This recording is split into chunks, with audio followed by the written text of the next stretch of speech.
Hey everybody, I would apologize for the long delay, but at this point I think we all realize that I'm not really all that sorry, so I'm just not even going to bother apologizing. I hope you guys have been really well. This is actually my 6-month update along with a couple of other updates. First and foremost, I'd like to point out, but damn, yes, I just celebrated my 23rd birthday on Tuesday? Oh no, last Tuesday, so it was a week ago. A week ago for me making this video. I don't know when the hell I'm actually going to edit it and put it up. But one of my friends gave me this ribbon, which is super cute. I love this thing. I was actually wearing it on my hip, which got me some really weird stares because apparently you're supposed to wear it up here so that people stare at your boobs. But mine are tiny, so I didn't even bother. Okay, 6-month update. First and foremost, the changes have continued. My face is still getting fattier. It's hard to explain, but essentially under the skin there's a little bit more fat. It's really nice because your skin evens out. You don't have to wear as much makeup.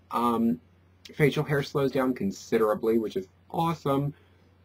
Your jawline softens up, your cheeks soften up. They also get a little lower, which I did not expect, but they happened. Body hair changes. A lot of mine has turned blonde, which weirded me out a little bit.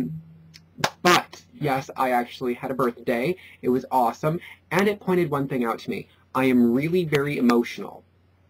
For those who have been keeping track, I'm on 2 milligrams of estradiol a day, and, well, that kicks my ass pretty hard.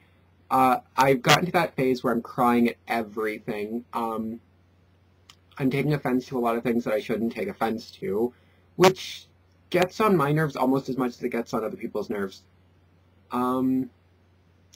Let's see, there are a lot of emotional changes. I'm not even kidding about this. So many emotional changes. Yeah, there are so many emotional changes. It's getting kind of difficult to tell when they started because they were so subtle, and they started at about month 2. And they just kind of progressed, and they've gotten more and more noticeable, and now it's like they're to a point where I notice them all the time. Particularly after my 2nd dose, I'll start crying over anything. And it's not even a matter of me being particularly upset. It's literally just I start crying and I can't stop. It's like it's completely impossible for me to stop. The last week has been a blast. There have been highs and lows. Like I said, I'm taking things a lot more personally than I should, and I'm really having to work on that. I will let you guys know that in month 6, expect a lot of your pre-existing mental disorders. If you have depression or bipolar or self-image issues or anything like that, expect them to rear their ugly little heads, because trust me, it gets bad. It does. And you're going to need support, and you're going to need friends, and this is the time that you're going to need them. I remember when I first started, I was happy all the time. I was never sad. I was never depressed. I was never manic. It was like I was just perfectly leveled out. Nowadays, I go through mania every once in a while, but more frequently is the depression. I was diagnosed bipolar, so needless to say. But yeah, so just be prepared. You know, there are a lot of problems show up. A lot of emotional issues show up at month 6. So keep your head about you. Make sure that you have someone you can rely on. Make sure that you have someones you can rely on. The more the merrier. Misery loves company. Make sure if someone you know is going through the transition, just starting out in the transition, especially right around month 5, 6, make sure that you're there for them, and make sure that they know that you're there for them. And if you're just starting out, or you're reaching month 6 soon, first of all, good luck. You're going to need it. Second of all, don't be afraid to ask for help when you need it. Don't be afraid to let people know that this is hard, because it is. You're going through a second puberty. It's fucked up. But other than that, I'm doing fine. I hope you're all doing fine as well. And I will talk to you all soon. Lots of love.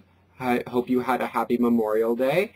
And, well, I live on a lake, like right near a lake, so it's very busy. Very, very busy. But it was enjoyable. But I will talk to you guys soon. Take care. Lots of love. Bye.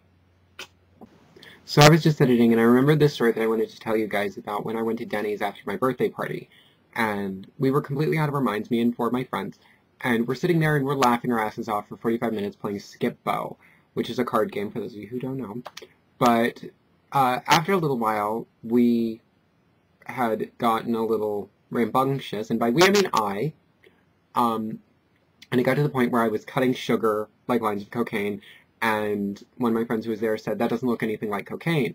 When the server came back, I actually asked her very bluntly, which fake sugar do you think looks most like cocaine?